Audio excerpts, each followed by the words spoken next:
Today in dance history, before she was a Hollywood icon, she was a ballet dancer. 1929, Audrey Hepburn is born in Brussels, Belgium. From the age of 5, she's taking ballet lessons. By 10, she's enrolled in a conservatory in the Netherlands, studying classical ballet seriously. This little girl was going to be a prima ballerina. That was the plan. Then World War II happens. The Nazis occupy the Netherlands.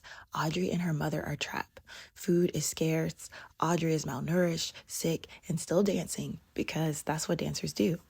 By 1944, she's performing ballet in secret to raise money for the Dutch resistance, for audiences who were too afraid to applaud because they didn't want the Nazis to hear them. She was a teenager dancing in silence for people who could only clap on the inside. After the war, she gets a ballet scholarship with Ballet Rambert in London. She works harder than anyone, and then she gets the news that stops every dancer cold. She is told that despite her talent, her height and the damage done to her body from wartime malnutrition means she'll never be a prima ballerina.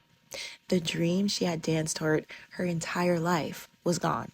So she pivoted to modeling, to theater, to film, and in 1953, Roman Holiday, an Academy Award, a career that would make her one of the most iconic women who ever lived.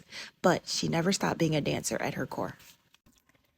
And in 1957, she starred in Funny Face alongside Fred Astaire, the same Fred Astaire who grew up idolizing Vernon and Irene Castle, who we talked about just 2 days ago on May 2nd. The same lineage, the same thread running through dance history, connecting all of these stories together. Audrey Hepburn once said, "My first dream was to be a ballet dancer. I didn't know about success at all. Dance was never a stepping stone for her. It was the foundation everything else was built on."